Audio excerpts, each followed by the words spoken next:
स्वस्थ व सुखी जीवनाचा लाभ निरंतर, स्वस्थ व सुखी जीवनाचा लाभ निरंतर।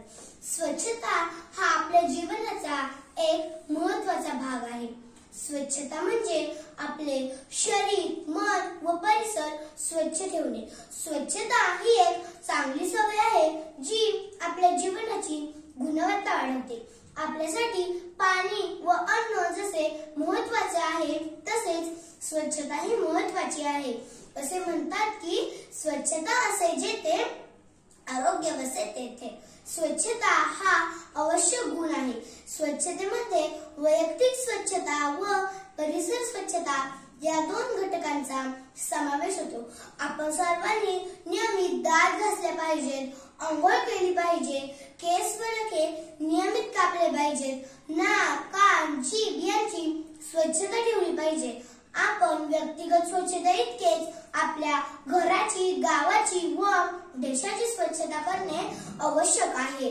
परिसर स्वच्छ ठेवणे ही गोष्ट वैयक्तिक व सामूहिक आरोग्याच्या दृष्टीने खूप महत्त्वाची आहे, कारण या परिसराचा परिणाम आपल्या आरोग्यावर होत असतो। आपले घर व त्याचा परिसर स्वच्छ ठेवला तरच आपल्या गावचे आरोग्य चांगले राहण्यास मदत होईल। परिसर स्वच्छतेमध्ये शुद्ध हवा, स्वच्छ पाण्याचा पुरवठा, सार्वजनिक ठिकाणची स्वच्छता, पाळीव प्राण्यांची देखभाल, शेण व कचऱ्याची विल्हेवाट, सांडपाण्याची विल्हेवाट या घटकांचा समावेश होतो।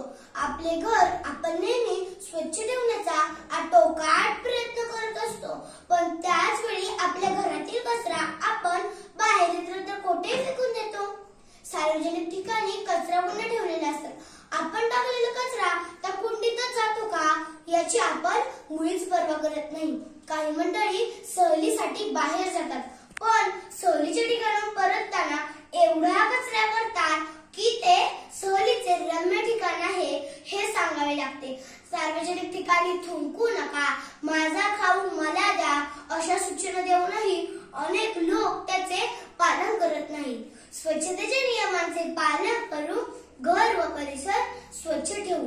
आधुनिक काळात स्वच्छतेची काळजी घेणे खूप महत्त्वाचे झाले आहे। वाढती लोकसंख्या, प्रदूषणाच्या पातळीत वाढ, हानिकारक वायूंचे उत्सर्जन यामुळे प्रत्येकाने आपले आरोग्य जपणे व स्वच्छता राखणे याला प्राधान्य दिले पाहिजे। मानवी शरीरासाठी आरोग्य ही एक अशी स्थिती आहे ज्यामध्ये मन व शरीराचा प्रत्येक भाग यामध्ये समन्वय असतो। स्वच्छ भारत अभियान हे भारताच्या स्वच्छतेसाठी सुरू करण्यात आले। या अभियानातून स्वच्छतेचे महत्त्व सर्व लोकांना पटले आहे। लोकांमध्ये जबाबदारीची भावना निर्माण झाली आहे। स्वच्छता हे फक्त सरकारचे काम नाही तर स्वतःच्या वैयक्तिक आरोग्यासाठी ती प्रत्येक नागरिकाची जबाबदारी आहे। म्हणूनच मला म्हणावेसे वाटते, विकसित भारत, निरोगी भारत, स्वच्छ भारत।